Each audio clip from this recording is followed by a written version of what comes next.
Going to fight huge nations, each one of them bigger than you.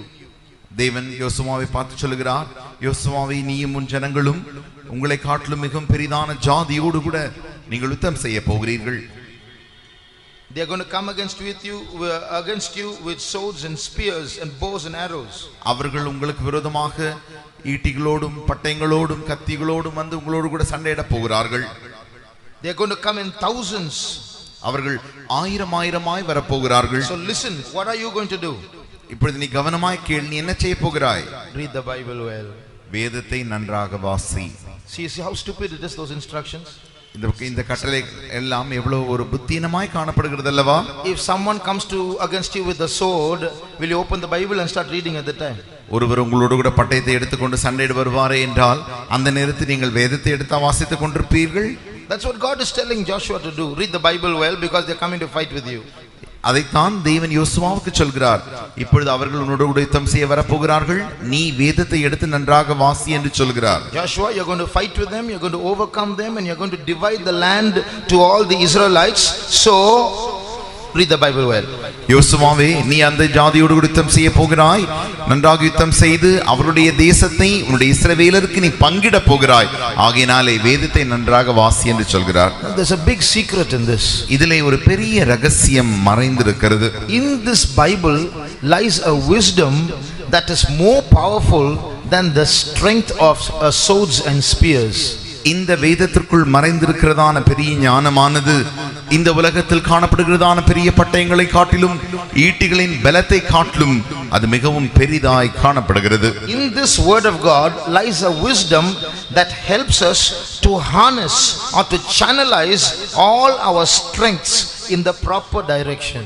இந்த வேதத்தில் இருக்கிறதான அந்த மறைந்திருக்கிற அந்த வார்த்தையின் ஞானமானது நம்முடைய எல்லா புத்தியையும் சீர்படுத்தி நேர்படுத்தி அந்த யுத்தத்திற்கு செல்வதற்கான அந்த பாகுபாடை ஏற்படுத்துகிறது.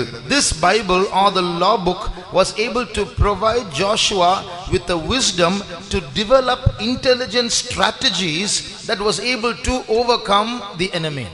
சத்துருவை மேற்கொள்ள வேண்டியதான அந்த நுண் அணுக்குகளை எல்லாம் அறிந்திருக்கும்படியாக இந்த வேதத்திலே இந்த தேவனுடைய வார்த்தையிலே ஞானமானது மறைக்கப்பட்டிருக்கிறது. அந்த ஞானத்தை கொண்டு அவன் அப்படி செய்ய வேண்டியதாக இருக்கிறது. That was what God was trying to teach Joshua. அதைத்தான் தேவன் யோசுவாவிற்கு போதித்துக் கொண்டிருக்கிறார். You do what I say and you will win your battles. நீ நான் சொல்வதை செய்வாயாக, அப்பொழுது நீ யுத்தத்தில் ஜெயம் பெறுவாய். You read the Bible well, you will see how in your physical battles you will do well. நீ வேதத்தை நன்றாக வாசி, அப்பொழுது சரீர பிரகாரமான யுத்தங்களை எவ்வாறாக மிகவும் நன்றாக செய்கிறாய் என்பதை நீ அப்பொழுது அறிந்து கொள்வாய். So one major secret in our fighting and winning our battles is in our ability to read the word of God well. நமக்கு வருகிறதான நம்முடைய எல்லா யுத்தங்களிலும் நாம் எப்படி ஜெயிக்கிறோம் என்பது நாம் எவ்வளவு அதிகமாக தேவனுடைய வசனத்தை வாசிக்கிறோம் என்பதில்தான் பொறுத்து காணப்படுகிறது. Now in these 3 verses that we read, there is an important truth. நாம் வாசித்ததான இந்த 3 வசனங்களிலும் ஒரு முக்கியமான ஒரு சத்தியம் மறைந்திருக்கிறது. You know what is that? அது என்ன? These 3 verses say it is easier to fight a physical battle. It's easier for 2 nations, it's easier for Israel to fight against another nation than to read the word of God. It's more difficult to read the word of God. அது என்னவென்றால், இந்த இஸ்ரவேலராகிய நீங்கள் போய் அந்த எதற்கு விரோதமாய் வருகிறதான ஜாதிகளோடு கூட சண்டையிடும்படி அந்த எழுத்துக்குரியதான யுத்தங்கள் செய்வதெல்லாம் மிகவும் சுலபம். ஆனால் அதை காட்டிலும் மிகவும் ஒரு கடினமான காரியம்தான் தேவனுடைய வசனத்தை வாசிப்பது. Or reading the word of God, meditating on the word of God, doing according to the word of God is tougher than fighting a battle. மற்ற வார்த்தைகளில் சொல்ல போனால், தேவனுடைய வசனத்தை வாசிப்பதும் தேவனுடைய வசனத்தை தியானிப்பதும் தேவனுடைய வசனத்தை நீங்கள் அனுபவிப்பதும் யுத்தத்தை செய்வதை காட்டிலும் மிகவும் கடினமான ஒரு காரியம். What's the proof? அதனுடைய நிரூபணம் என்ன? Read verse 6 again. 6ஆம் வசனத்தை மறுபடியும் வாசியுங்கள். பலங்கொண்ட திடமனதாயிரு, இந்த ஜனத்தின் பிதாக்களுக்கு நான் கொடுப்பேன் என்று ஆணையிட்ட தேசத்தை நீ இவர்களுக்கு பங்கிடுவாய். பங்கிடுவாய். So God is telling Moses, you're going to get Joshua, you're going to get the land and you're going to distribute it to the others, to the other Israelites. யோசுவாவை பார்த்து தேவன் சொல்கிறார், நீ இந்த தேசத்தை மற்ற இஸ்ரவேலருக்கு பங்கிடுவாய். Now read the next verse. அடுத்த வசனத்தை வாசியுங்கள். என் தாசனாகிய மோசே உனக்கு கற்பித்த நியாயப்பிரமாணத்தின்படி எல்லாம் செய்ய கவனமாய் இருக்க மாத்திரம் மிகவும் பலம் கொண்டு திடமனதாயிரு. நீ போகும் இடமெல்லாம் புத்திமானாய். All right, enough. Now can you tell me what is it in these two verses that proves that it is tougher to read the Bible than to fight a battle? இந்த இரண்டு வசனங்களிலும் நீங்கள் வாசித்தபடி எந்த நிரூபணமான எந்த வார்த்தைகள் உங்களுக்கு நிரூபிக்கிறது யுத்தத்தை செய்வதை காட்டிலும் தேவனுடைய வசனத்தை வாசிப்பது மிகவும் கடினம் என்கிறதான ஒரு பொருளானது இந்த இரண்டு வசனங்களின் பின்னால் மறைந்திருக்கிறதே. That's right. மிகவும், very. You see, you have to be strong and courageous to fight the battle, but to read the word of God, be very strong and courageous. நீங்கள் யுத்தம் செய்வதற்கு மிகவும் பலம் கொண்டவர்களாய் இருக்க வேண்டும். ஆனால் தேவனுடைய நியாயப்பிரமாணத்தை கைக்கொள்வதற்கெல்லாம் நீங்கள் மிகவும் பலம் கொண்டவர்களாய் இருக்க வேண்டும். See, the Bible will be very careful about words because it's God's word. When God adds a very, he means very. வேதமானது மிகவும் கவனமுள்ள வார்த்தைகளாய் காணப்படுகிறது. ஏனென்றால் தேவனுடைய வார்த்தைகளாக அது இருக்கிறபடினாலே தேவன் மிகவும் என்று சொல்லுகிறார் என்றால் அதனுடைய அர்த்தமும் மிகவுமாய் இருக்கிறது. So this battle about reading the word of God is really very tough. தேவனுடைய வார்த்தையை வாசிக்கிறதான அந்த யுத்தமானது மிகவும் மிகவும் கடினமாய் இருக்கிறது. Because he doesn't say it's not just simply reading. You and I can read, but that's not enough. That's not everything. வாசியுங்கள் என்று அவர் சொல்லவில்லை. அப்படி வாசியுங்கள் என்று சொன்னால் அது உங்களுக்கும் எனக்கும் மிக ஒரு கடினமான காரியமே அல்ல. அவர் எழுத்துக்குரிய பிரகாரம் அப்படி வாசியுங்கள் என்று சொல்லவில்லை. There are many things he is saying there. அதிலே அநேக காரியங்களை அவர் மறைந்து சொல்கிறார். Basically hidden there is read. அடிப்படையான மறைந்திருக்கிற பொருள் என்னவென்றால் வாசி. Secondly, meditate. இரண்டாவதாக தியானி. That is, meditate not just once a day or twice a day, day and night. ஒரு நாள் இரண்டு நாள் தியானி என்று சொல்லப்படவில்லை, இரவும் பகலுமாய் தியானிக்க வேண்டும்.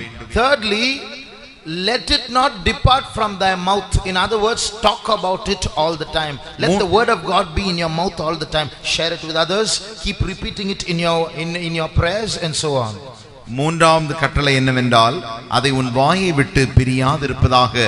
அதனுடைய அர்த்தம் நீ எப்பொழுதும் அதை உன் வாயிலே பேசிக்கொண்டே இருப்பாயாக. Go and share it with others. Keep quoting verses in your prayers and so on. மற்றவர்களோடு கூட நீ போய் பகிர்ந்து கொள்வாயாக. உன்னுடைய ஜெபத்திலும் கூட தேவனுடைய வசனத்தை சொல்லி சொல்லி கோட்டித்து நீ ஜெபிப்பாயாக. Teach it to the Israelites. இஸ்ரவேலருக்கு நீ அதை போதிப்பாயாக. Fourthly, observe to do according to it. That means don't just read, don't just meditate, don't just talk, be a doer of the word.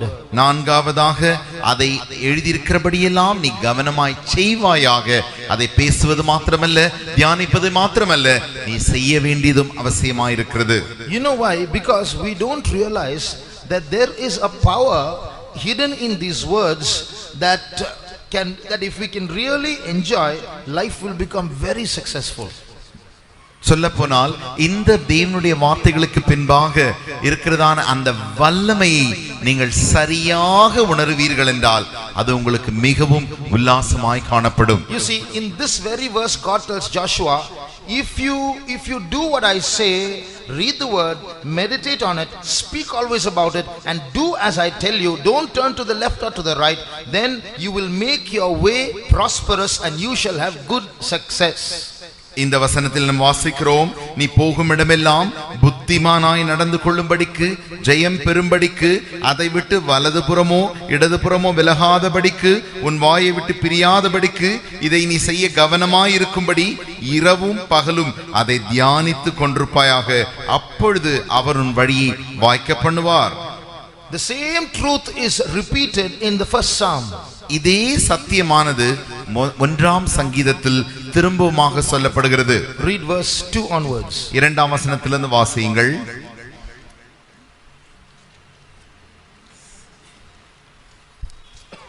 கர்த்தருடைய வேதத்தில் பிரியமாயிருந்து இரவும் பகலும் அவருடைய வேதத்தில் தியானமாய் இருக்கிற மனுஷன் பாக்கியவான். Onwards. அவன் நீர்க்கால்களின் ஓரமாய் நடப்பட்டு தன் காலத்தில் தன் கனியை தந்து இலையுதிராதிருக்கிற மரத்தை போலிருப்பான். அவன் செய்வதெல்லாம் வாய்க்கும். So what's written here? என்ன எழுதப்பட்டிருக்கிறது? You know, if you read the word of God and meditate on the word of God, be involved with the word of God day and night, what will happen? நீங்கள் எப்பொழுதும் தேவனுடைய வசனத்தோடு கூட தொடர்பு வைத்துக் கொண்டு தேவனுடைய வசனத்தை இரவும் பகலுமாக வாசித்து தியானிக்கும் பொழுது என்ன நடக்கிறது? What is the advantage that a tree has that is planted by a river? இந்த நீர்க்கால்களின் ஓரமாய் நடப்பட்டதான அந்த மரத்தின் நன்மை என்ன?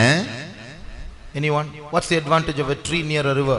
ஒரு ஆற்றின் ஓரத்தில் நடக்கப்பட்டதான அந்த நீர்க்கால்களின் ஓரமாய் நடப்பட்ட மரத்திற்கு கிடைக்கிற ஒரு லாபம் என்ன? It doesn't need something. What something? அதற்கு ஒரு காரியம் தேவையில்லை. அந்த காரியம் என்ன? Seasons. In other words, it doesn't need rain. அதற்கு எந்த விதமான காலங்களும் தேவையில்லை. மற்ற வார்த்தைகளை சொல்ல போனால் மழையே அவசியமில்லை. Because it has a river that's always watering its roots. It can draw at any time. இந்த நீர்க்கால்களால் எப்பொழுதும் நீர் ஓடிக்கொண்டே இருக்கிறபடினாலே இந்த மரத்திற்கு எப்பொழுதெல்லாம் தண்ணீர் அவசியமோ அது அப்பொழுதெல்லாம் தண்ணீரை ஈர்த்து கொள்ள முடியும். So this verse says, if you meditate in the word of God, you will be just like that. இந்த வசனம் சொல்கிறது, நீ இரவும் பகலும் தேவனுடைய வசனத்தை தியானித்தால் நீயும் அப்படியே காணப்படுவாய். You don't have to look for favorable situations. You don't have to say life is against me. You don't have to say these are good times, these are bad times, I'm not in form and I'm in a bad mood. Now, you know, you'll be always watered, always prosperous. Whatsoever he doeth shall prosper. நீங்கள் நல்ல ஒரு சாதகமான சூழ்நிலைகளுக்காக காத்திருக்க வேண்டாம்.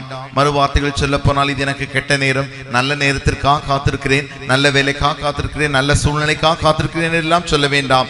ஏனென்று கேட்டால் நீங்கள் நீர்க்கால்களின் ஓரமாய் நடப்பட்டிருக்கிறபடினாலே எப்பொழுதுமே அந்த நீர் உங்களுக்கு நீர் இருந்து கொண்டே இருக்கிறபடினால் எப்பொழுதுமே நீங்கள் செழிப்பாய் இருப்பீர்கள். You don't have to say, you know, the constellations are not in my favor.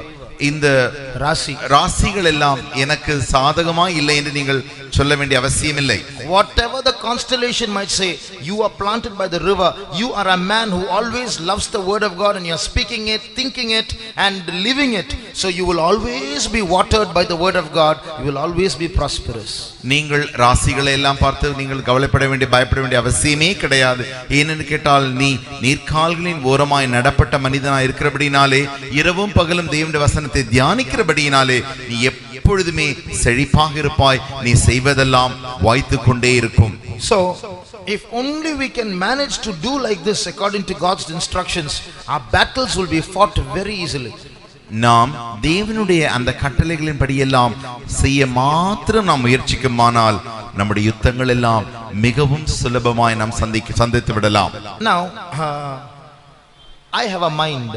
எனக்கு ஒரு மனது இருக்கிறது. You have a mind. உனக்கு ஒரு மனது இருக்கிறது. How can I transfer my mind to your mind? என்னுடைய மனதில் இருக்கிற காரியத்தை எப்படி நான் உங்களுடைய மனதிற்கு எடுத்து செல்ல முடியும்? How do I tell, how can I convey what is in my mind to your mind? என்னுடைய மனதில் இருக்கிறதான காரியத்தை எப்படி நான் உன்னுடைய மனதிலே கொண்டு வந்து செலுத்த முடியும்? Use a Bluetooth. ப்ளூடூத் மூலமாகவா? Communication through words. பேசுவதின் மூலமாக, சம்பாஷணையின் மூலமாக. Now supposing I know only 1000 words in a language. I can say something but I cannot fully reveal my mind.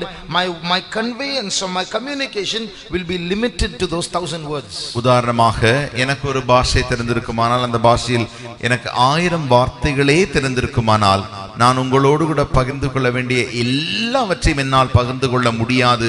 ஏனென்று கேட்டால் நான் பகிர்ந்து கொள்ள வேண்டிய எல்லா விஷயத்தையும் இந்த 1000 வார்த்தைகளின் ஊடாய்த்தான் சொல்ல முடியும். ஆகினாலே அந்த சம்பாஷணை குறுக்கிட்டு தான் காணப்படும். For example, you can say a dog barks, you can say a dog snarls, you can say a dog whines, you can say a dog whimpers, you can say a dog growls. All that is there. But if I don't know these other words, you know, I'll say barking all the time. I'll only know that. உதாரணமாக நாய் குலைக்கிறது என்றும் நாய் கொட்டாவி விடுகிறது என்றும் You know the different kinds of sounds a dog makes. You have each words for each of them. நாய் செய்கிறதான நாய் ஊளையிடுகிறது என்றெல்லாம் சொல்லி நாய் கூவுகிறது என்றெல்லாம் சொல்கிறோமே, அப்படி ஒவ்வொரு நாய் செய்கிறதான சத்தத்திற்கு ஒரு ஒரு வார்த்தைகள் உண்டு. இந்த எல்லா வார்த்தைகளும் நான் அறிந்திருந்தால் மாத்திரமே அதை நான் உங்களுக்கு சரியாக சொல்ல முடியும். Or at the most to say a dog made a kind of sound. You can't convey what you're saying exactly. மற்ற வார்த்தைகள் சொல்லப்ப எனக்கு வார்த்தைகள் அறியாத பட்சத்திலே நாயானது ஒரு விதமான சத்தமிட்டது என்றுதான் எனக்கு சொல்ல முடியுமே தவிர மற்ற வார்த்தைகளை அறியாத பட்சத்தில் வேறொரு வார்த்தையால் என்னால் சொல்ல முடியாது. But if I know say 3000 or 4000 words in a language, I can convey what is in my mind easily. ஆனால் ஒரு பாஷையிலே 3000 அல்லது 4000 வார்த்தைகளை நான் அறிந்திருப்பேன். ஆனால் நான் என்ன நினைக்கிறேன் என்பதை மிகவும் சுலபமாக என்னுடைய சம்பாஷணையின் மூலமாக நான் உங்களுக்கு சொல்ல முடியும். In the same way, அதே வண்ணமாக when we feed our minds with the word of God, நாம் நம்முடைய மனதை தேவனுடைய வார்த்தைகளினாலே ஊட்டும் பொழுது, in other words, if we have a good vocabulary of the word of God in our minds, மற்ற வார்த்தைகளை சொல்லப்போனால் தேவனுடைய வார்த்தை கொண்டதான நல்ல வார்த்தை பதங்களானது நம்முடைய மனதில் இருக்குமானால், we have made our mind richly available in God's word for the Holy Spirit to pull out the right words for our eternal living. பரிசுத்த ஆவியானவராலே நம்முடைய நித்திய ஜீவனுக்காக நம்முடைய மனதிலிருந்து சரியான வார்த்தைகளை, தேவனுடைய ஐஸ்வரியமான வார்த்தைகளை எடுத்து பிரசங்கிக்கவோ ஜெபிக்கவோ நமக்கு அது பிரயோஜனமா இருக்கும். For example, you will see for some mothers testifying. சில உதாரணமாக சில தாய்மார்கள் சாட்சி சொல்லும் பொழுது நீங்கள் கவனித்திருப்பீர்கள் என்றால், whatever trial they go through, God will always speak to them only one thing: fear not, for I am with thee. Because that's the only verse they know. அவர்கள் எப்படிப்பட்டதான சோதனைகளின் ஊடாய் போனாலும் அவர்களுக்கு ஒரே ஒரு வார்த்தை தான் ஞாபகத்தில் உண்டு. அது என்னவென்றால், பயப்படாதே, நான் உன்னோடு கூட இருக்கிறேன். That's not wrong, it's not bad, but it's not sufficient. அது தவறோ அல்லது ஒரு பிழையோ அல்ல, ஆனால் அது போதுமானதல்ல. So when we meditate in the word of God day and night, then we become richly available. We make the Holy Spirit rich in taking out the right verses to feed us with eternal life. நாம் இப்படி தேவனுடைய அந்த ஐஸ்வரியமான வார்த்தைகளினால் நம்முடைய மனதை நாம் இரவும் பகலும் தியானித்து வைத்திருப்போம் என்றால், பரிசுத்த ஆவியானவர் இந்த ஐஸ்வரியமான வார்த்தைகளை எடுத்து நம் நித்திய ஜீவனுக்கு என்று நம்மை போதிக்க அது ஏதுவாய் இருக்கும். You see, when God told Joshua, you're going to fight physical battles, so read the Bible, God was actually connecting reading of the word with our practical day-to-day life. இங்கே யோசுவா அங்கே யுத்தம் செய்ய போவதற்கு முன்பதாக தேவன் அவனை பார்த்து, இந்த நியாயப்பிரமாணத்தை நீ நன்றாக வாசி, தேவனுடைய வார்த்தை நன்றாக வாசி என்று சொல்லுகிறதின் அர்த்தம்,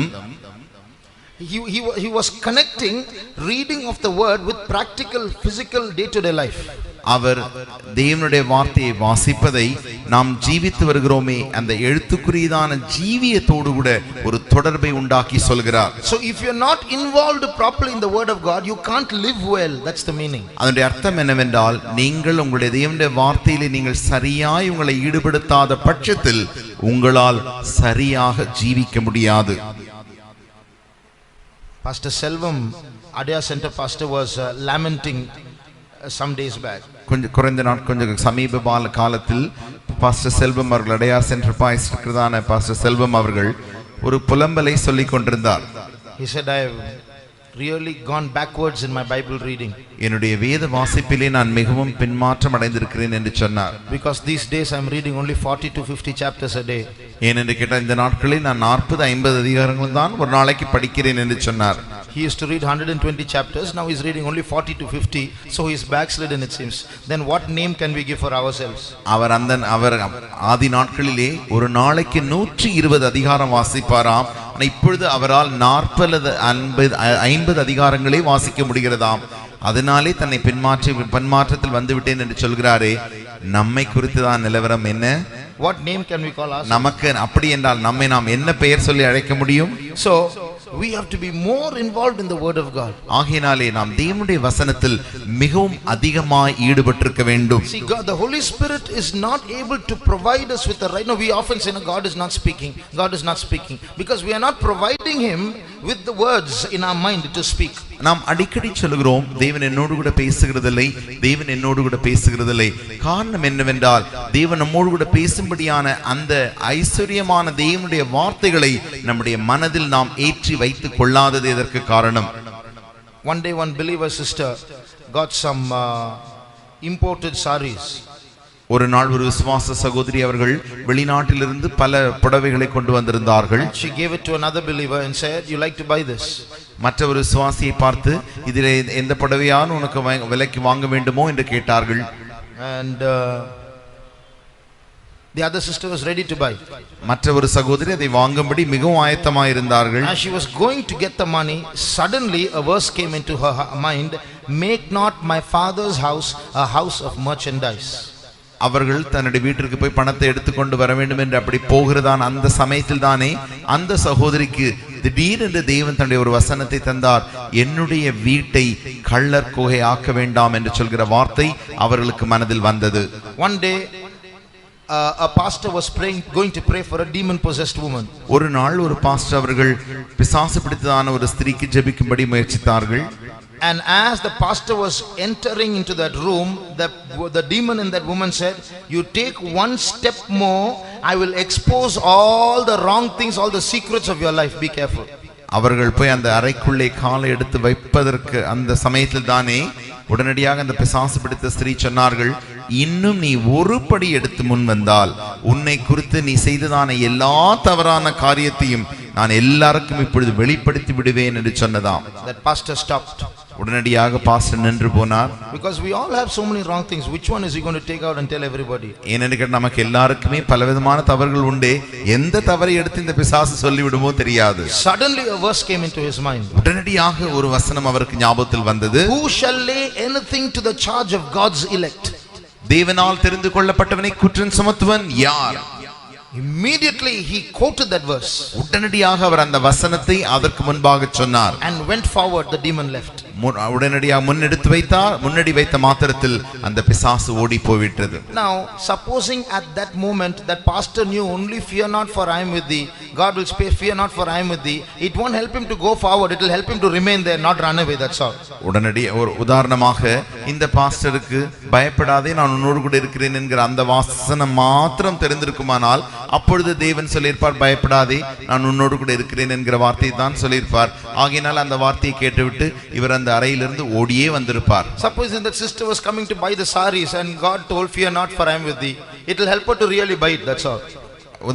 அந்த விசுவாச சகோதரி அந்த புடவை வாங்க முயற்சித்தார்களே, அவர்களுக்கு இந்த வசனம் மாத்திரமே தெரிந்திருக்குமே என்றால் பயப்படாதே நான் உன்னோடு கூட இருக்கிறேன் என்கிற அந்த வாக்குத்தத்தம் மாத்திரம் தெரிந்திருக்குமானால் பயப்படாதே நான் உன்னோடு கூட இருக்கிறேன் என்ற வார்த்தையை கேட்ட பட்சத்தில் உடனடியாக அவர்கள் போய் இன்னும் எல்லா புடவையும் வாங்கி விடுவார்கள். So for our practical life, reading of the word is very important. நம்முடைய அந்த இப்படிப்பட்டதான வாழ்க்கைக்கு தேவனுடைய வசனத்தை வாசிப்பது மிகவும் முக்கியமாக இருக்கிறது. Anyone here who has the practice of reading at least 5 chapters a day, put up your hands. யாரெல்லாம் இந்த இடத்திலே ஒரு நாளைக்கு குறைந்தபட்சம் 5 அதிகாரமாவது வாசிக்கிறீர்களோ அவர்கள் மாத்திரம் உடைய கரத்தை உயர்த்துங்கள். Okay, we are only few. கொஞ்ச பேர் மாத்திரமே இருக்கிறார்கள். Now we'll all make a decision. இப்பொழுது நாம் எல்லாரும் ஒரு தீர்மானம் எடுப்போம். This week we'll all read 5 chapters a day. At least. இந்த வாரம் குறைந்தபட்சம் ஒவ்வொரு நாளும் நான் தினமும் 5 அதிகாரமாகிலும் வாசிப்பேன் என்று தீர்மானம் எடுக்கிறவர்கள், don't rush through it. நீங்கள் அதை உடனடியாக அப்படி வாசிப்பதற்காக அவசரமாக வாசித்து விட வேண்டாம். Read slowly, meditate, do underlining, memorize verses, share it with the others. Try to live a life engaged or involved with the word of God. தேவனுடைய வசனத்தை அவசரமாக அல்ல, மாறாக வார்த்தை வார்த்தையாக வாசித்து அதை கோடிட்டு அதை தியானித்து மற்றவர்களோடு கூட அதை பகிர்ந்து கொண்டு அப்படி தேவனுடைய வசனத்தை வாசிக்கிறவர்கள். You know, if you are living in a group, say with other Christians, when you read, you share with others. Tell them what verse touched you in your scripture portion. Think of it during the day. Try to share it with others, and then come back next week after this course of 1 week of 5 chapters a day and meditation and reading and observing, and you will notice the number of complaints in your life have drastically come down. நீங்கள் ஒரு மேலை எந்த குழுக்களோடு நீங்கள் வசித்தாலும் சரி, தேவனுடைய வசனத்தை வாசித்து விட்டு பின்பாக அந்த நாளில் தானே தேவன் உங்களோடு என்ன வார்த்தை கொண்டு பேசினார் என்பது அந்த வார்த்தையை மற்றவர்களோடு நீங்கள் பகிர்ந்து கொண்டு அந்த வார்த்தையின்படி கவனமாய் அந்த வாரமெல்லாம் செய்ய முயற்சித்து அந்த வாரத்தின் கடைசியில் நீங்கள் வரும் பொழுது கண்டிப்பாக நீங்கள் குற்றங்கள் அநேக காரியங்களை குறித்து குற்றம் சொன்னீர்களே, அந்த குற்ற எண்ணிக்கைகளானது இப்பொழுது நன்றாக குறைந்திருக்கும். The word of God tells, God told Joshua, those 7 nations, each nation is bigger than you. தேவன் யோசுவாவை பார்த்து சொன்னார், அந்த 7 ஜாதிகளும் ஒவ்வொரு ஜாதியுமே உங்களை காட்டிலும் மிகவும் பெரிதா இருக்கிறார்கள். I think it's in Deuteronomy 7:1. Read it later on. அது நான் உபாகமம் 7ஆம் அதிகாரம் 1ஆம் வசனத்தில் இருக்கிறது என்று அறிகிறேன். அதை நீங்கள் பின்பாக வாசித்துக் கொள்ளுங்கள். So God tells to fight all of them together. Read the Bible well. உன்னை பார்க்கலும் ஜனம் பெருத்த எல்லா ஜாதியும் நீ யுத்தம் செய்ய வேண்டும் என்றால் தேவனுடைய நியாயப்பிரமாணத்தை, தேவனுடைய வசனத்தை நன்றாக வாசி. And he did it and he won the battle. அவன் அப்படியே செய்தான், யுத்தத்திலே ஜெயம் பெற்றான். Canaan became his. கானான் அவனுக்கு சொந்தமாய் மாறினது. In the same way, heaven will be ours if we can manage to be engaged with the word of God. அதே வண்ணமாக பரலோகம் எப்பொழுதும் நீங்கள் தேவனுடைய வசனத்தோடு கூட உங்களை ஈடுபடுத்திக் கொள்வீர்கள் என்றால் பரலோகம் உங்களுக்கு சொந்தமாய் மாறும். But I told you just now, to fight a physical battle, God told him be strong and courageous. But to fight, to read the word of God, God told him be very strong and courageous. நான் ஏற்கனவே சொன்னேன், எழுத்துக்குரியதான யுத்தத்தை நீங்கள் செய்ய வேண்டும் என்றால் பலம் கொண்டு திடமனதாய் இருக்க வேண்டும். ஆனால் ஆவிக்குரிய தேவனுடைய வசனத்தை நீங்கள் வாசிக்க வேண்டும் என்றால், நியாயப்பிரமாணத்தை வாசிக்க வேண்டும் என்றால் நீங்கள் மிகவும் பலம் கொண்டு திடமனதாய் இருக்க வேண்டும். So even reading the word of God now is a battle. தேவனுடைய வசனத்தை வாசிப்பதே இப்பொழுது ஒரு யுத்தமாய் இருக்கிறது. Now those who say, okay, from tomorrow onwards I'm going to read 5 chapters a day, put up your hands. யாரெல்லாம் இப்பொழுது நாளை முதற்கொண்டு நான் ஒவ்வொரு நாளும் குறைந்தபட்சம் 5 அதிகாரமாவது வாசிப்பேன் என்று சொல்கிறீர்கள், நீங்களுடைய கரத்தை உயர்த்துங்கள். No going to sleep without completing the 5 chapters. 5 அதிகாரம் முடிக்காத பட்சத்தில் நீங்கள் தூங்கவே கூடாது அன்றைக்கு. All right. சரி. Hands up is good, but it's a battle. கரத்தை தூக்கியது நல்லதுதான், ஆனால் அது ஒரு யுத்தம். You are courageous, so although you have failed in the days past, you put up your hands. நீங்கள் திடமனதா இருந்தபடினாலே உங்களுடைய கரத்தை உயர்த்தி இருக்கிறீர்கள். Though you have failed in the days past, கடந்த நாட்களில் நீங்கள் தோற்று போய் இருந்தாலும் இப்பொழுது கரத்தை உயர்த்தி இருக்கிறீர்கள். But it's not enough to be courageous, to lift up your hands, to be very strong to do it. நீங்கள் கரத்தை உயர்த்துவதற்கு திடமனதா இருந்தது போராது, மாறாக அதை செய்யும்படிக்கு நீங்கள் மிகவும் பலன் கொண்டவர்களாக இருக்க வேண்டும். May God provide us with that strength. தேவன் அந்த பலத்தை நமக்கு தருவாராக.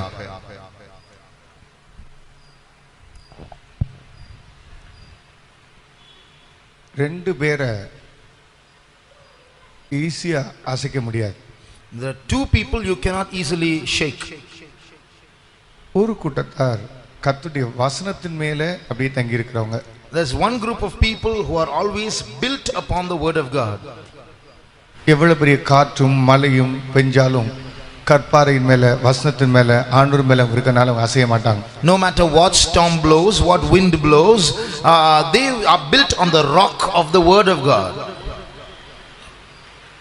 வானமும் பூமியும் மாறிப்போம், ஆண்டவருடைய வாக்குத்தத்தம் ஒரு எழுத்தின் உறுப்பாகும். அந்த வசனம் மாறவே மாறாது. Heaven and earth may pass away, but not one letter, one jot or tittle of the word of God will pass away. வசனத்தோட பழகுறவங்கள லேசுக்குள்ள ஜெயிக்க முடியாது. Those who are acquainted with the word of God, they cannot be overpowered easily. Number 2, secondly, இந்த வசனத்திலிருந்து ஒரு வெளிப்படுத்தல் உண்டாகும்.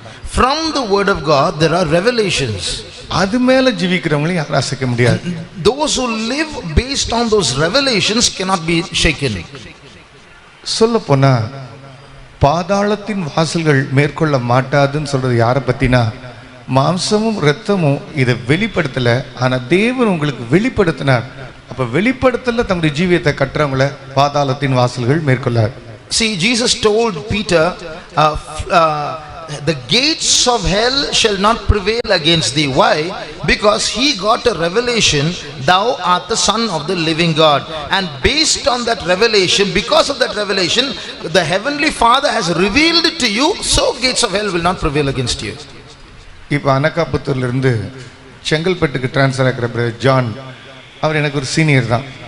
Brother John, who has been transferred from Anakaputtur to Chengalpet, he is my senior. மதுரையில் நாங்கள் 2 பேரும் எல்லாம் ஒன்றா தான் இருப்போம். அவர் அப்பவுமே அவர் பரிசுத்தவனாக இருப்பார். அவர் பேர் செயின்ட் ஜான் இப்போ சொல்கிறோம். அப்பவுமே பரிசுத்தமாக தான் இருப்பார். நாங்கள்லாம் தண்ணி அடிக்கிறதும் தகராறு பண்ணுறதும் இப்படி சுற்றிட்டு இருப்போம். திடீர்னு பார்த்தா ஒரு நாள் நான் ரட்சிக்கப்பட்டேன். Even as believers, we were together. We used to be together, stay together, move together. And those days itself, he was very pious. He was called Saint John those days itself. And we were going about drinking, beating up others and so on. Suddenly I got saved. ஒரு நாள் அவர் இப்படி சொன்னது எனக்கு இன்னைக்கு ஞாபகம் இருக்கு. One day he said this and I remember it even today. ஜெபிக்கிறது, ஆவியில நிரம்புறது, அந்நிய பாஷை பேசுறது, ஆவிக்குள்ளே நம்ம நிறைஞ்சிக்கிட்டே இருக்கிறது, இது ஒரு பக்கம் தேவை. ஆனா வசனத்துல பழகாட்டா சோதனை வரும்போது அவங்க விழுந்து போறதுக்கு வாய்ப்பு இருக்குன்னு சொன்னார். He told me that, getting filled in the Spirit and praying, speaking in tongues, all this is there, it's good on one side. But if you are not acquainted closely to the Word of God, when trials come, the opportunity is there for us to fall.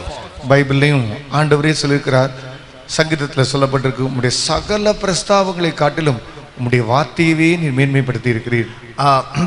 Thou hast exalted thy name, thy word above all thy law. It is written in the word of God in the Psalms. வசனத்தை ஆண்டவர் மேன்மைப்படுத்துறார். So God exalts or magnifies his word above everything. அந்த வசனத்திலும் வெளிப்படுத்தலும் மேல் இருக்கிற அபிஷேகம் சக்தி வாய்ந்தது. So the anointing that comes from the word and from the revelation of the word is powerful. Pastor செல்வத்தை குறித்து நீங்க கேள்விப்பட்டீங்க தானே? You just heard about Pastor Selvam. அவர் என்கிட்ட ஒரு நாள் இப்படி சொன்னார். He told me this one day. பைபிளை மணிக்கணக்கா வாசிப்பேன். He says, I read the Bible for hours. எத்தனையோ வருஷமா ஒண்ணுமே புரியாது. So for so many years I never understood anything. திடீர்னு ஒரு நாள் வெளிப்படுத்தல் கிளம்பிடுச்சு. Suddenly one day the revelation started. நிக்கவே மாட்டேங்குது, தலையை பிச்சிட்டு போற மாதிரி. He says the revelation doesn't stop. It looks like I'm going to burst sometimes. அந்த அளவு வெளிப்படுத்தலாவே போயிருக்கு. So much of revelation keeps coming, he said. அதுபோல வாசிக்கும் போது சில நேரங்களில் நீங்க வாசிப்பீங்க, ஒன்றும் புரியாது, நீங்க வாசிக்கிட்டே இருங்க. Sometimes when you're reading the Bible you may not understand anything, but don't stop, keep reading. படிச்சுட்டே இருங்க. Keep on reading.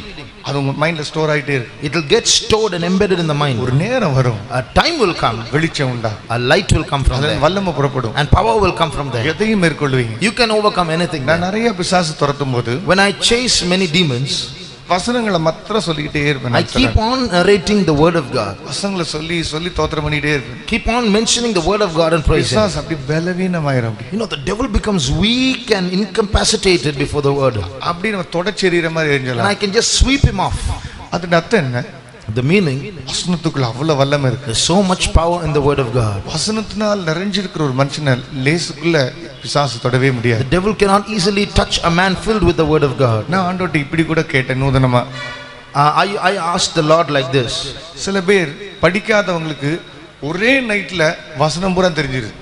There are some people who have not read, they have in one night learnt the word. ஒருவேளை அப்படி ஒரு கிருபை எனக்கு கிடைச்சா எவ்வளவு நலமா இருக்கு. How good it will be if I can get that grace, Lord. அது மாதிரி வசனங்களால் நிறைஞ்சிருக்கிற மனுஷன் விசேஷமான மனுஷன். A man who is full of the word is special.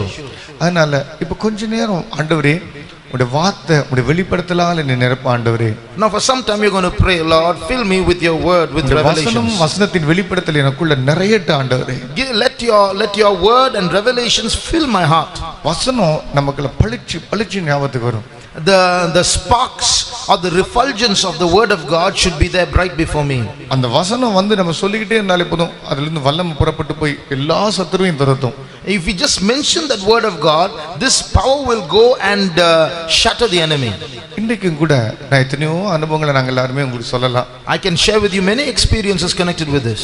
ஆனா வசனத்துல பழகுறத பற்றி ஒன்று காரியம் நான் சொல்லி முடிச்சிடுறேன். But I'll conclude by telling you two things, or one or two things about the word of God. ஒரு தடவை இவ்விதமா வந்தமான் தீவுக்கு போயிருந்தேன். One day I had gone to the Andaman Islands. அப்போ 1-2 இடங்கள்ல தான் faith home இருந்தது. In 1 or 2 places only there were faith homes there. அப்போ இறங்கி ஒரு 40 நாள் ஜெபம் பண்ணி 40 நாள் இருந்தோம், கொஞ்ச நாள் ஜெபம் பண்ணிட்டே இருந்தோம். We were there for 40 days and in that duration some days we were praying. புது ஊழியங்களை ஆரம்பிக்கணும்னு பாஸ்டர் எங்களை அனுப்புனார். Pastor sent us to start new work. அங்க போய் ஜெபிக்கும்போது So we went and prayed. 2 நாள் உபவாசம் பண்ணிட்டே இருந்தோம். We fasted for 2 days. ஒரு வசனம் புறப்பட்டு வந்துச்சு. A word came. இல்லாதவைகளை இருக்கிறது போல அழைக்கிறவர். I am God who calleth those things that be not as though they were. ஒன்றுமில்லாமல் இருந்து சகலத்தை உருவாக்குகிறவர். I am a God who will make all things from nothing. ஒண்ணுமில்லாத இடத்துல இருந்து From zero, from nothing, from vacuum. ஒரு கன்வென்ஷனே start பண்ணோம். I can start a convention. ஒரு youth இல்லாத இடத்துல youth meeting நடத்தணும். We conducted youth meetings where there were no youth. அந்த hall ஃபுல்லா நிறைஞ்சிருக்கு. ஹால் ஃபுல்லா நிறைஞ்சிச்சு. Then the whole hall became full. வெளியில ஆள் நின்னுட்டு இருந்தாங்க. Outside people were standing. அந்த ஊர்லயே மொத்தமே 5 பேர் 6 பேர் தான் பைக் வச்சிருக்காங்க. There are just 5 or 6 people there who have 2-wheelers in that place. அந்த ஊர்ல 2 பேர் பைக் வச்சிருக்காங்க. பைக் என்கிட்ட கொடுத்துட்டாங்க கன்வென்ஷன் முடியற வரை. Of that 2 people gave the bikes to us to use for the convention. ஒரு வழி இல்ல.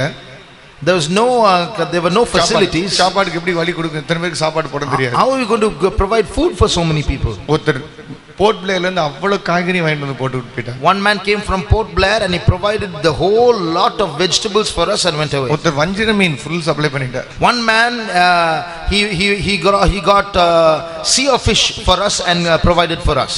நாங்க 2 பேர் தான் ஊழியக்காரங்க. ஆனா இண்டிபெண்டன்ட் சர்ச்சில அத்தனை பேர் அவங்க சபையை கூட்டிட்டு வந்தாங்க. We were just 2 servants of God, but the independent workers there, they brought out the whole churches there. Hindu மடங்கள்ல இருக்கிறவங்க அந்த வரிசையா பூஜாரிகள் உட்கார்ந்து இருக்காங்க. And Hindu priests were also lining up there. எல்லாம் saffron cloth அந்த காவி போட்டு உட்கார்ந்து இருக்காங்க. They were there with saffron cloth. இப்படி அற்புதங்களை ஆண்டவர் செய்தார். So God performed miracles like this. வர்ற வரைக்கும் தான் பயமா இருந்தது. வசனம் வர்ற வரைக்கும். Still the word of God came, we were afraid. வந்த பிற்பாடு அசுர பலன் வந்தது.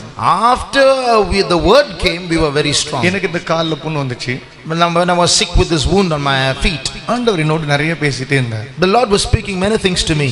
உனக்கு நான் ஆரோக்கியத்தை வரப்பண்ணி உன் காயங்களை ஆற்றுவேன். I will command health to you and I will cure your wounds. உடனே பெரிய காட்ட சொன்னேன். அது அவ்வளவு புண்ணு கூட ஆகல, லைட்டா தான் இருந்துச்சு. ஒரு சத்தம் கேட்டேன் கா அப்படின்னு. Then the wound was very small and I told the elder sister here, I heard a voice like this. ஆனா அந்த வார்த்தை தான் மேற்கொண்டுச்சு. But the word prevailed. இத கட் பண்ணும்போது உள்ள கொஞ்சம் நரம்பெல்லாம் தெரிஞ்சின்னு சொன்னாங்க. When they cut this wound and opened it, they said that we could see the nerves. ஆனா பாத்தீங்கன்னா அவ்வளவு உள்ள ஒரு ஓட்டை இருந்துச்சு, லைட்டா சின்ன ஓட்டை. There was a hole in one side. ஒரே நாள்ல மூடிச்சல்ல. In one day it all closed up. அற்புதங்கள் நடக்க ஆரம்பிச்சது.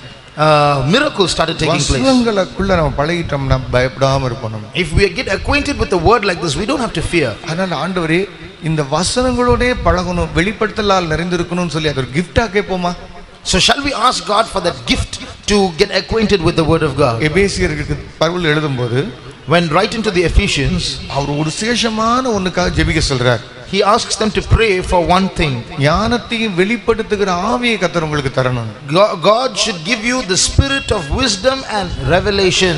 அந்த வெளிப்படுத்தல் வேணும். அதுக்காக மனக்கண்களை பிரகாசிக்க பண்ணும்படி ஜெபிக்க சொல்றார். He said pray that the eyes of your understanding may be enlightened. அதுக்கப்புறம் நீங்க படிச்சீங்கன்னா after that if you read, அது வசனமா இருக்காது, black and white லெட்டரா இருக்காது.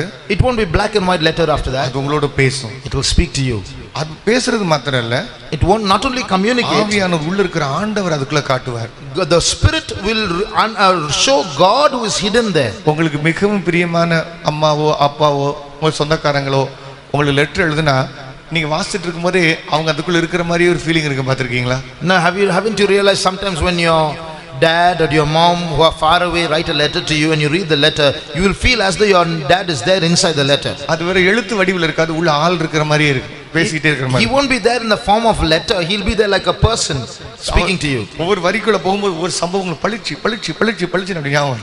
You won't be just reading letters, you will reflect various incidents that took place in your family in the days past when you read that letter. நான் உங்க மாமா வீட்டுக்கு போனேன். மாமா வீட்டுக்கு போகும்போது அவங்க வியாதியா இருந்தாங்க. மாமா வியாதி எல்லாம் கட்டில் எல்லாம் கரெக்டா உள்ள தெரிஞ்சிட்டே இருக்கும். So suppose your parents write saying, I went to our uncle's place, he was very sick. The moment you say that, uncle's figure will come before you, the room will come before you, his bed will come before you, the whole picture will be there. இது மாதிரி ஆவியான ஒரு வசனங்களை பழகின பிற்பாடு அதுக்குள்ள இருக்கிற தேவனுடைய மனச பிளானை நமக்கு வெளிப்படுத்துவார். So when God reveals his word to us, behind the word there is a whole plan. The whole plan will come along. இன்னைக்கு நம்ம ஜெபிப்போமா? Shall we pray now? ஆண்டவரே அதை எனக்கு gift-ஆ எனக்கு தாராண்ட. Lord, give it to me as a gift. ஒரு நிமிஷம் கூட வீணாக்காம ஜெபத்திலும் வேத வாசிப்பிலும் உறுதியாய் தரித்திருக்க எனக்கு பலன் தாராண்ட. Lord, help me not to waste a moment but to abide in the reading of the word and in prayer. இந்த விஷயத்துல என் இருதயம் பிரிந்திருக்க கூடாது ஆண்டவரே. Lord, my heart should not go astray in this matter. இந்த விஷயத்துல என் இருதயம் கட்டா இருக்க கூடாது ஆண்டவரே. Lord, my heart should not be cut off in this matter. ஆண்டவரே என் இருதயத்தை ஒருமனப்படுத்தி இந்த விஷயத்துல புலம்பலும் தவிப்பும் ஏக்கமும் இதே விஷயமாவே எனக்கு உதவி செய்ய. Lord, let my heart be one minded in zealous in this one thing. ஆண்டவரே என்னை மாற்றும் ஆண்டவரே. Change me, my Lord. அந்த ஆவலை தார ஆண்டவரே. Lord, give me the desire. அதுக்குரியதான கிருபையினால் என்னை நிரப்பும் ஆண்டவரே. Fill me with that grace, Lord. இதுக்கு விரோதமா இருக்கிற உடல் சோர்வுகள் களைப்புகள் மனது சிதைந்து போவதெல்லாம் எடுத்து விடும் ஆண்டவரே. Lord, help me to take away all that weariness, all that fatigue in my mind. விதமாய் நாம தேடி தேடி வாசிக்க எனக்கு உதவி செய்யும். Give me the grace to seek for everything and read the word of God. வாசிக்கும் போது அந்த வசனம் எனக்குள் உயிருள்ளதா எனக்கு காணப்பட வேண்டும் ஆண்டவரே. Lord, the word of God should become alive in me. அதுக்குள்ள இருக்கிற நீர் எனக்கு தென்பட வேண்டும் ஆண்டவரே. And you who are hidden there should come out to me, Lord. அதுக்குள் நானும் நீரும் இன்ப சுவையாக ஒரு விருந்து போஜனம் உண்வது போல இருக்க வேண்டும் ஆண்டவரே. I want the reading of the word to be like a banqueting house where you and I enjoy each other's company. நாட்கள் மணிக்கணக்காக நாட்கள் கணக்காக வார கணக்காக இப்படி வசனத்திலே நான் சோகமடைந்திருக்க உதவி செய்யும். Lord, help me, Lord, to keep on doing this for weeks together, for months together. ஒரு வல்லமை இறங்கட்டும். ஹல்லேலூயா. Let a power descend. சத்தத்தை உயர்த்தி ஜெபியுங்கள். Raise your voice and pray. இருதயத்திலிருந்து வாஞ்சித்து ஜெபியுங்கள். Desire and pray. ஆண்டவரை நோக்கி கதறி ஜெபியுங்கள். Look to the Lord, cry out and pray. ஆண்டவரே திட்டவட்டமான விதத்தில் என்னோடு பேசும் ஆண்டவரே. Lord, speak to me definitely. உம்முடைய மகிமை எனக்குள் இறங்கட்டும் ராஜா. Let your glory descend on me, Lord. வல்லமை என் மேல் இறங்கி வரட்டும் ராஜா. Let your power descend on me, ஒரு Lord. அக்கினி உன் மேல் இறங்கி கொண்டிருக்கிறது. Oh, fire is descending ஒரு upon வல்லமை you. இறங்கி கொண்டே இருக்கிறது. A power is descending upon கர்த்தர் you. நிரப்பிக் The கொண்டிருக்கிறார். Lord is filling you. அந்தகாரத்தின் கட்டுகள் உடைந்து Oh, கொண்டிருக்கிறது. the powers of darkness are breaking. ஜெபிக்க ஜெபிக்க As you pray, ஆவியில் நிரம்ப நிரம்ப as you get filled in the Spirit, கர்த்தருடைய வல்லமை இறங்கி கொண்டே oh, the இருக்கிறது. power of God is descending. கர்த்தரை நிரப்புகிறார். The Lord is filling you. கர்த்தர் தம்முடைய வல்லமையால் நிரப்பிக் He is கொண்டிருக்கிறார். filling you with your word, His பெற்றுக்கொள்ளுங்கள் word. அந்த அபிஷேகத்தை. Receive that anointing. பெற்றுக்கொள்ளுங்கள் அந்த வல்லமையை. Receive the power. ஹல்லேலூயா ஹல்லேலூயா ஹல்லேலூயா ஆண்டவரே வசனம் வேண்டும். ஹல்லேலூயா. Thank you, Lord. We thank you, Jesus. இரவு பகலாக உம்முடைய வார்த்தையில் பழக அந்த வல்லமை எங்களுக்கு தாரும், அந்த கிருபை எங்களுக்கு தாரும், சேஷ ஊற்றுகளால் நிரப்பும். ஹல்லேலூயா ஹல்லேலூயா ஹல்லேலூயா. வல்லமே தாரும், மிகவும் பலன் கொண்டு திட மனதாய் இருந்து வேதத்தை இரவும் பகலும் தியானிக்க கிருபை தாரும், வல்லமை தாரும், உம்முடைய அபிஷேகத்தை ஊற்றும் ஆண்டவரே. கியரா மௌஷமா நந்தரி அத ரசபா நங்கரப சபல கரப கமனந்தடா. கர்த்தர் நம்மோடு இடைப்பட்டுக் The கொண்டிருக்கிறார். Lord is dealing with you. திரத மௌஷபா பனாய துனிபிகட பங்கல. ஒழியாது ஆண்டவரே. ஹல்லேலூயா ஹல்லேலூயா ஹல்லேலூயா ஹல்லேலூயா ஹல்லேலூயா. வல்லமை தாரும், வல்லமை தாரும், வல்லமை தாரும், வல்லமை தாரும், அதிகாரத்தை தாரும், இந்த கிருபையை தாரும். எல்லா தடைகளை அகற்றும், தடைகளை அகற்றும், அந்தகாரத்தின் கட்டுகள் நீக்கப்படட்டும். புதிய ஜீவனை தாரும், புதிய வல்லமையை தாரும் ஆண்டவரே. அபிஷேகத்தை ஊற்றும், அபிஷேகத்தை ஊற்றும், அபிஷேகத்தை ஊற்றும், வல்லமை ஊற்றும், வல்லமை ஊற்றும், வல்லமை ஊற்றும் ஆண்டவரே. Minutes before singing this song again. உம்முடைய வார்த்தைக்குள் வசனத்துக்குள் வெளிப்படுத்தலுக்குள் எந்த சாறு இருக்கோ அத்தனை எடுத்து என் உச்சந்தலை துவங்கி உள்ளங்கால் வரைக்கும் அதை ஒரு வரமாகவே ஊற்றிவிடும். என் கண் பார்க்கும்போது அந்த வல்லமை புறப்பட்டு போக வேண்டும். Lord, all the essence that is in your word, that pour that essence, that power from the top of my head to the sole of my foot, let the power descend on me. ஆண்டவரே வாயை திறந்து நான் பேசினால் அந்த வார்த்தையின் வல்லமை புறப்பட வேண்டும். When I see, that power should proceed. When I speak, that power should N proceed. உடம்பெல்லாம் என் வஸ்திரமெல்லாம் அது தங்கி இருக்க வேண்டும் ஆண்டவரே. Oh, let that power stay in my body, in my clothes. என்னை சுற்றிலும் ஒரு மண்டலமாய் இது இருக்க வேண்டும் Let Raja. it be formed within me, around me. இதோ கர்த்தருடைய வல்லமை இறங்கட்டும். Let the power descend. நீ ஜெபிக்கும் போதே As you pray, நீ ஜெபிக்கும் போதே as you pray, அது உண்மையில் இறங்குகிறது. that power will descend. ஜெபிக்கும் போதே As you நீ pray, அதை பெற்றுக் கொண்டிருக்கிறாய். you are receiving it. விசுவாசத்தோட அதை செய். Say it, do it with faith. வல்லமை உன்னை வீசி எறியட்டும். Let the power throw you உன் about. சரீரத்தை அடக்காத. Don't control your body. சரீரத்தை நீ அடக்காத. Don't control your body. பெற்றுக்கொள்ள அந்த வல்லமையை. Receive that power. ஜெபிக்கும் போதே அதை பெற்றுக்கொள். As you pray, receive. ஆண்டவரே, இந்த நேரத்தில் நாங்கள் ஒருமனப்பட்டு ஜெபிக்கிறோம். உம்முடைய வசனத்துக்குள் இருக்கிற வல்லமை, வசனத்துக்குள் இருக்கிற ஆவியின் வல்லமை, வசனத்துக்குள் இருக்கிற ஜீவன் இறங்கி வரட்டும், இறங்கி வரட்டும். உச்சம் தலை துவங்கி உள்ளம் கால் வரைக்கும் இறங்கட்டும், இறங்கட்டும். அந்தகாரத்தின் ஆவிகள், அந்தகாரத்தின் வல்லமைகள் எதுவாக இருக்கட்டும், இந்த நேரத்தில் வேரோடு பிடுங்கி எறியப்படத்தக்கதான் அப்பா அக்கினி ஜுவாலையான உம்முடைய வார்த்தைகள் உச்சம் தலை துவங்கி உள்ளம் கால் வரைக்கும் ஒவ்வொருத்தர் மேலும் இறங்கட்டும், இறங்கட்டும். வல்லமை இறங்கட்டும், வல்லமை இறங்கட்டும். பாதாளத்தின் வாசல்களை தகர்க்கக்கூடிய வல்லமையின் வார்த்தை ஊற்றம், ஊற்றம், ஊற்றம், ஊற்றம், ஊற்றம். ஹல்லேலூயா, ஹல்லேலூயா, ஹல்லேலூயா, ஹல்லேலூயா. கர்த்தரை தந்து விட்டார், பெற்றுக்கொள். கர்த்தரை தந்து விட்டார், பெற்றுக்கொள். The Lord has touched you, receive. Oh Jesus, Jesus, Jesus. எங்களுக்கு தந்தை இவ்வளவு நல்ல அருமையான கர்த்தாவே ஐக்கியத்துக்காக ஸ்தோத்திரம். உடைய சமூகம் தொடர்ந்து எங்களுடைய பிள்ளைகளோடு தங்கட்டும். ஒவ்வொரு நாளும் உடைய வார்த்தைகளில் நாங்கள் பழகி உடைய இன்ப சத்தத்தை கேட்டு வெளிப்படுத்தலால் நிறைந்து எங்கள் ஜீவியமெல்லாம் அதுக்குள் பத்திரமாய் இருந்து சகலத்தையும் செய்து முடிக்கிறவர்களாய் சகல அந்தகாரத்தின் ஆவிகளை தகர்த்து வெற்றியோடு உடைய சன்னிதானத்தில் வர உதவி செய்யும் ஒரு நாள் வரும். உடைய வார்த்தை எங்களோடு கூட பேசும். நாங்கள் அந்த நேரத்தில் ஒரு நிமிஷத்தில் இமைப்பொழுதிலே மத்திய ஆகாயத்தில் மோடு பறந்து வந்து யுகாயுகமாய் உடைய சமூகத்தில் தங்கியிருக்க உதவி செய்யும். ஆசீர்வதித்து நடத்தும் ஆண்டவராக இயேசு கிறிஸ்துவின் நாமத்தை வேண்டிக் கொள்கிறோம் பிதாவே, ஆமென். என் ஆத்துமாவே கர்த்தரை ஸ்தோத்திரி, என் முழு உள்ளமே அவருடைய பரிசுத்த நாமத்தை ஸ்தோத்திரி. என் ஆத்துமாவே கர்த்தரை ஸ்தோத்திரி, அவர் செய்த சகல உபகாரங்களில் மறவாதே. ஆமென். அல்லேலூயா, அல்லேலூயா.